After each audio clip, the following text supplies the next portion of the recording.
Rafael, vamos começar aí falando sobre Covid-19, doença aguda, doença grave.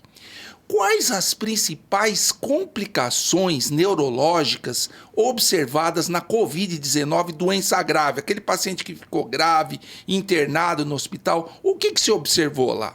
Perfeito, né? Acho que falar sobre isso é como se fosse voltar no tempo, né? Lá para março de 2020, né? Então... Março de 2020, que a gente nem vacina tinha ainda, né? Exatamente. Primeiros casos surgindo, né? O primeiro no Brasil, se eu não estou enganado, 26 de fevereiro. Tudo fechado de 11 de março em diante.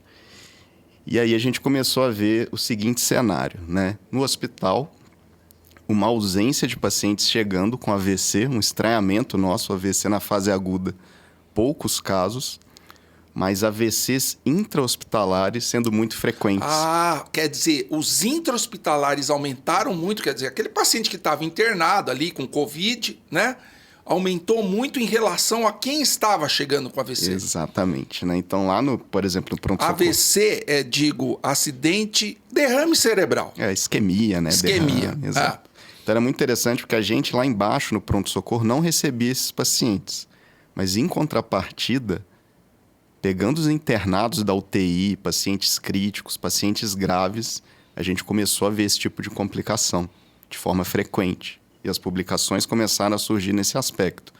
Pronto-socorro vazio de pacientes neurológicos, mas o hospital nos internados com uma grande demanda neurológica. E aí sim surge, né, a nossa equipe, né, a gente como neurologista vendo todo esse cenário. E é muito assim, interessante observar, porque naquela época, né, igual você disse, a gente não tinha vacina, muitos casos graves, pacientes críticos internados, com desautonomia, posição prona, né? Então ventilando de forma anômala. Então a gente começou a pensar, o que será que está aumentando, né, essa condição de pacientes internados com AVC? Né? Isso foi uma coisa que chamou muito a atenção no começo. Né? E depois foram saindo os estudos, né, que se quiser a gente pode conversar sobre isso, falando um pouquinho das causas, né? O que levou esses pacientes a ter um índice maior de AVC. Acho que isso é uma coisa muito interessante. Eu lembro quando a gente fez Doppler transcraniano nesses pacientes. Doppler transcraniano é um estudo dinâmico do fluxo sanguíneo cerebral em tempo real. E alguns pacientes com Covid a gente detectava subida de passagem de êmbolos, ou seja, pedaços de coágulos para o cérebro, de uma maneira assim muito frequente, mais frequente do que o habitual. O que acontece? Por que esses pedaços de coágulo eles sobem para o cérebro, acabam entupindo a artéria e provocando derrame nos pacientes com Covid-19 àquela época? Perfeito, né? Então a gente estava lidando com um vírus novo, né? Sem vacina, sem contato com aquele antígeno viral.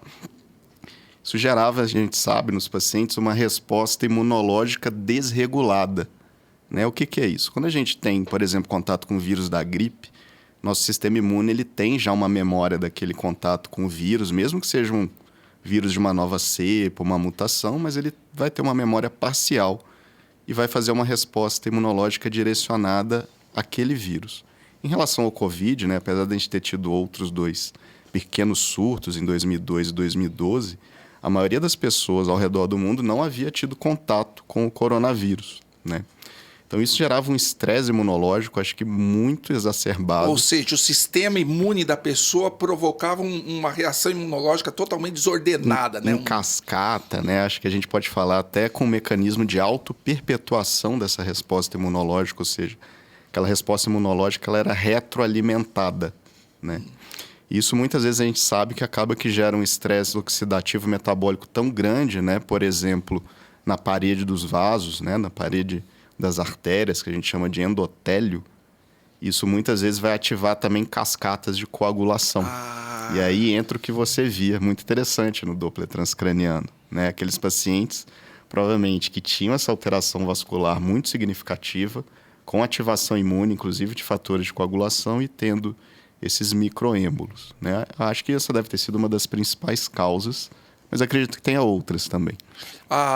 Quer dizer, o estresse oxidativo ou estresse na parede do vaso provocava aumento de coágulos, esses coágulos iam para o cérebro, entupiam as artérias e provocavam AVC. E é interessante muitas vezes se tratava, se dava antiagregante, anticoagulante. O que acontecia com os pacientes? Perfeito. Então, a gente via esses pacientes anticoagulando, às vezes de forma empírica, né, preventiva, mas aí a gente começou a ver o segundo passo, né? Às vezes os pacientes eram anticoagulados de forma muito importante, que a gente fala anticoagulação plena, e ocorriam as complicações da anticoagulação plena. Com mais frequência do que nos pacientes comuns. Quando o Rafael fala anticoagulação, é o seguinte: forma coágulos, eu dou um anticoagulante para dissolver esses coágulos e não entupir mais as artérias, né? Perfeito. E aí o que acontecia? Aí acontecia ao contrário. Às vezes o paciente tinha um sangramento, por exemplo, sistema nervoso central, pulmonar, pele, né? Então isso era um fator complicador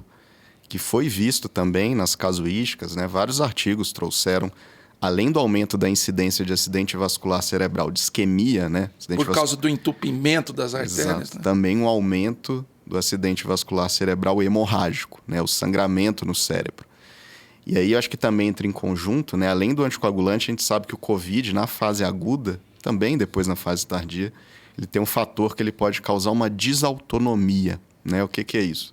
Uma grande labilidade, uma grande variação do sistema cardiovascular, né? De frequência cardíaca, pressão arterial. Então, a gente via muitos pacientes também com dificuldade nesse manejo, né? De deixar a pressão arterial num nível razoável no paciente na fase aguda. Então, a gente sabe também que esses pacientes com dificuldade em controle pressórico, principalmente pressões mais elevadas, vão ter um risco também maior de sangramento. Então, acho que o COVID, né, de maneira geral, ele foi muito... Né, nessa fase aguda, nessa fase inicial, ele foi muito, vamos dizer assim, perverso, né, com o nosso cérebro, né, e com o sistema nervoso periférico também. O Rafael fala o seguinte, por exemplo: se entope uma artéria, eu tenho que manter um nível de pressão boa para tentar fazer o fluxo chegar pela circulação por outros caminhos lá naquele lugar que está entupido. Aí eu tentava subir a pressão do paciente, que já era difícil por causa da tal da desautonomia. Exatamente. Aí, se sangrava, você tentava baixar, o paciente ficava com pressão muito alta e piorava o sangramento, ou seja, um caos para tratar, né? Muito difícil de tratar o AVC nos pacientes com Covid-19, justamente por causa dessa cascata. Que outra complicação vocês viam lá, neurológica? Era bem interessante, porque assim, a gente falou então do AVC isquêmico, do AVC hemorrágico. Uma condição que a gente viu também com uma relativa frequência foi a trombose venosa cerebral. O que é trombose venosa cerebral, Exato. Rafael? Explica aí para o nosso ouvinte. Todo mundo ficou muito curioso com isso quando saiu os primeiros artigos de vacina, né? Falando de uma suposta associação com a TVC, né? Que é o jeito que a gente abrevia. Mas é quando esse coágulo, ao invés de ele ser formado no sistema arterial, ele é formado no sistema venoso do cérebro, que é um sistema diferente, né? A gente sabe que o cérebro, claro, ele vai ter a veia, né? Como todos os outros órgãos, os capilares, as artérias, mas o sistema de drenagem venoso, né, ele é feito através de seios, que como se fossem, vamos dizer assim, veias dobradas no formato de pirâmide, né, no formato mais triangular.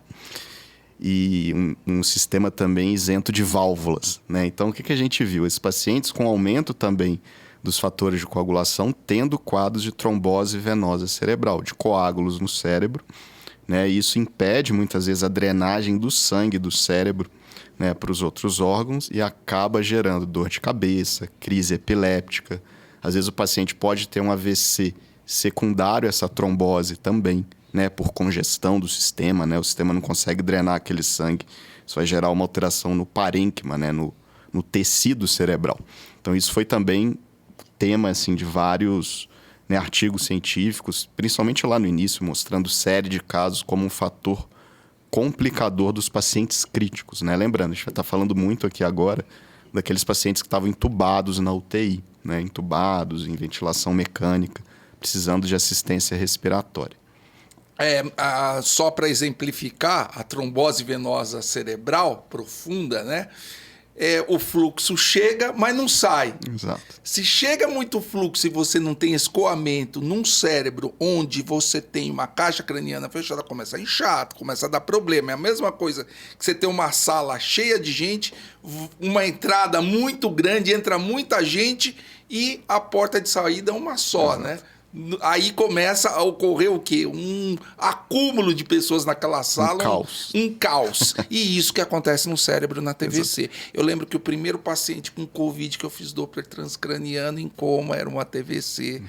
Uma médica, inclusive, ela morreu por causa da TVC, né, que foi trombose venosa profunda por causa da Covid, associada à Covid-19. É semelhante àquela trombose que dá na perna, né? Às vezes, quando a pessoa faz um voo prolongado, pega um ônibus que há muito tempo, que a perna fica inchada, que também é grave, né? Mas a gente sabe que quando isso acontece num órgão mais nobre, né? Por exemplo, no cérebro, o fator de complicação pode ser muito grave, igual você disse, né? Aumento da pressão intracraniana, né? O AVC mesmo isquêmico venoso que a gente fala, crise convulsiva, né? Paciente entrar em coma por causa disso. Então, realmente é algo muito preocupante, né? Quando isso acontece. E nem sempre resolve, né? Você anticoagula, você trata o paciente, mas é difícil. Num paciente normal já é uma situação difícil você resolver a trombose venosa central. Imagina num paciente com Covid.